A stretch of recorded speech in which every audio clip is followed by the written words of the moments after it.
Steelers Nation should be celebrating tonight after hearing the news of TJ Watt's new contract. I'm your host, TJ, with my brother Anthony. We're here to break down the contract and what it means for the rest of the NFL. How are you doing today, boy?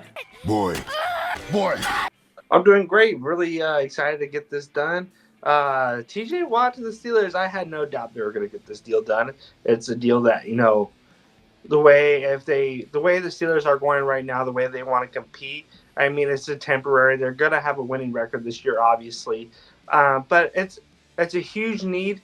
Not a huge need, but a huge requirement that they're supposed to have. And TJ Watt is a lifelong Steeler. He deserves to retire a Steeler. So I'm looking forward to this. Some stats to talk about TJ. Since 2017, when he was drafted, he's had 108 sacks, 11 and a half last year, 53 pressures last year, 6 forced fumbles. After months of waiting, $123 million, $41 million annual salary. That's more than Myles Garrett and more than Jamar Chase. I'm rich! I'm wealthy! Yahoo!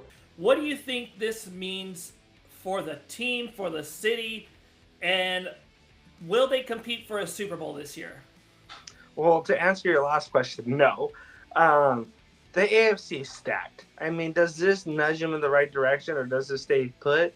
I mean, it doesn't move the needle for them. It doesn't make them worse. If they didn't re-sign him, it would have made them exponentially worse. This was a deal that must have been, but at the end of the day, it's not going to push them forward towards the Super Bowl. I'm excited about it, but I mean, for the city, I mean, it's Steel City, baby.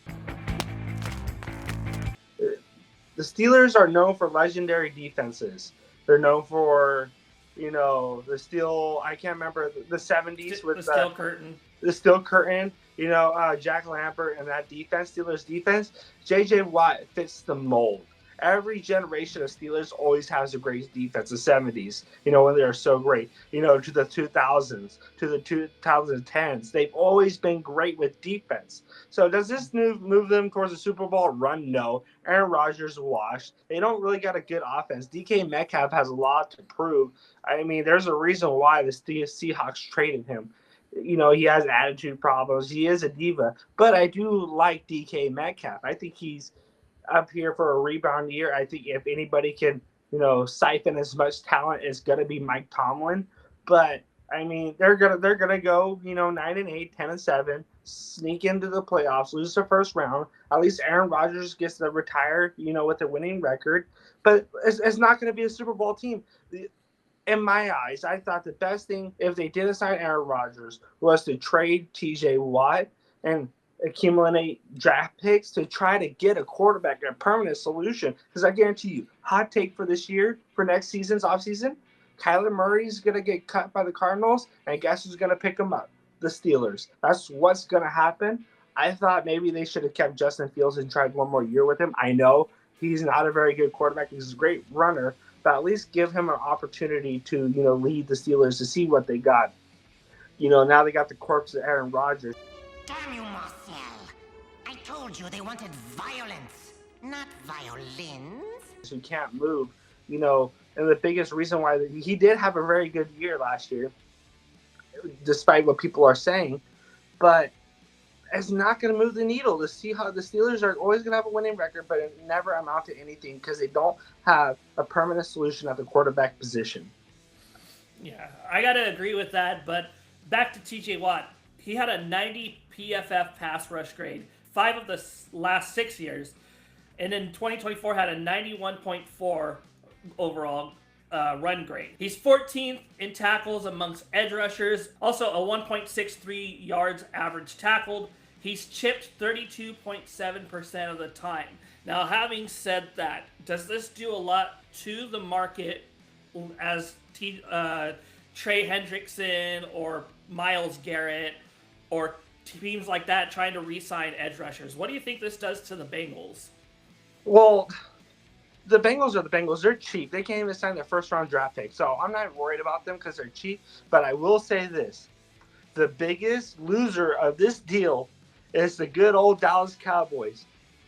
You know why? Because Micah Parsons. Micah Parsons last year wanted to be the top paid, non-QB in the league. It was a lot cheaper. I think it was like $38 million per year. Now with this deal, it's going to be $42 million plus.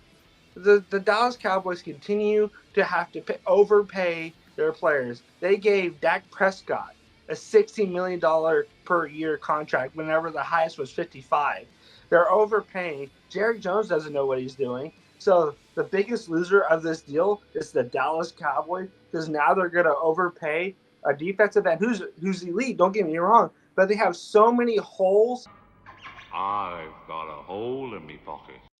And their team, they're constantly not going to win a playoff game or a championship in the near future. I gotta agree with that. I also think that this means the end for Trey Hendrickson in Cincinnati. Probably won't see him in a Bengals uniform. There's even rumors that their first round pick won't even enter the team and he'll go back in the draft. But what do you guys think of this contract? Does it move the needle? Does it make the Steelers Super Bowl contenders?